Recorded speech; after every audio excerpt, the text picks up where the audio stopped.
రాష్ట్ర మంత్రివర్యులు పొన్నం ప్రభాకర్ గారు, గౌరవనీయులు రాష్ట్ర ముఖ్యమంత్రి వర్యులు, నేను గతంలో ఒక మాట చెప్పాను, రేవంత్ రెడ్డి గారు కాదు రేవంత్ గౌడ్ గారు అనే మాట నేను మళ్ళీ చెప్తా ఉన్నాను.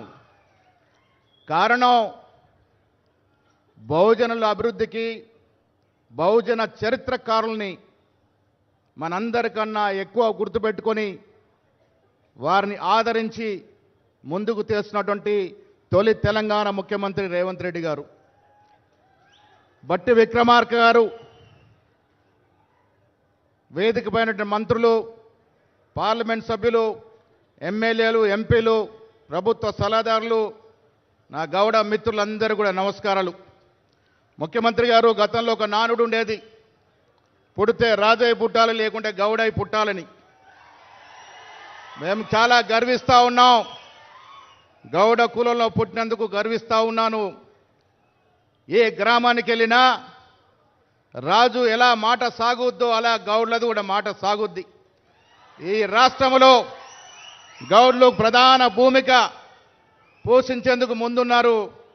మీరు రేవంత్ గౌడ్గా, మా సోదరునిగా, మా గండగా ఉంటే వచ్చేసారి కాదు, మా గౌడ్లు తలుచుకుంటే మరో 5 సార్లు ఈ రాష్ట్రంలో ప్రభుత్వం ఏర్పడుతుంది. ఆ దశగా మా ప్రయత్నం ఉంటుందనే మాట కూడా ఈ సందర్భంగా నేను మనవి చేస్తా ఉన్నాను.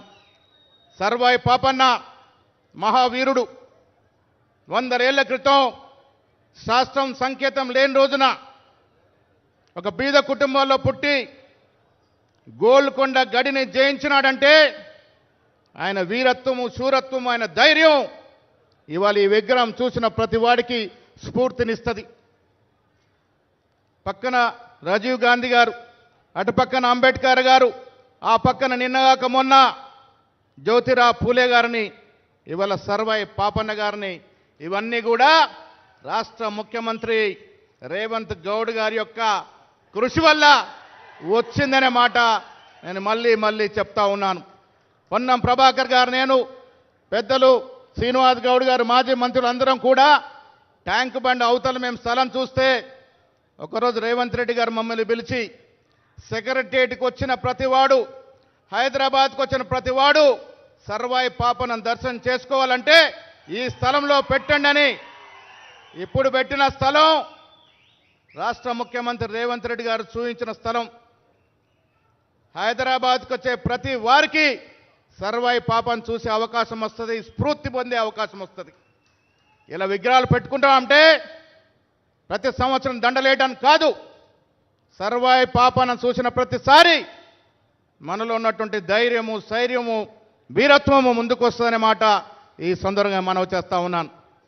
ముఖ్యమంత్రి గారికి విన్నపం, గౌడ జాతి పెద్ద సంఖ్యలో ఉంది. కళ్ళు వృత్తి, మీరైతే విస్కీ బ్రాండీ తాగరు. ముఖ్యమంత్రి గారు మీరైతే విస్కీ బ్రాండీ తాగరు, కళ్ళు తాగండి, కళ్ళు రుచి చూడండి. కళ్ళు అంటే అమృతం. ఈ అమృతం మా బట్టి గారికి తెలుసు, బట్టి గారికి అమృతం రుచి తెలుసు, నీర రుచి తెలుసు. కళ్ళు ఆరోగ్యానికి మంచిది. కళ్ళు వృత్తి కొద్ది ఇబ్బందుల్లో ఉంది. ఒక కన్ను చూడాల్సిన అవసరం ఉంది. వల్ల గ్రామాల్లో కళ్ళు వృత్తి మీద ఆధారపడిన వ్యక్తులు జనం లక్షల్లో ఉన్నారు. ఈ వృత్తిని కాపాడాల్సిన బాధ్యత ఎవరిది? ముఖ్యమంత్రి గారిదే.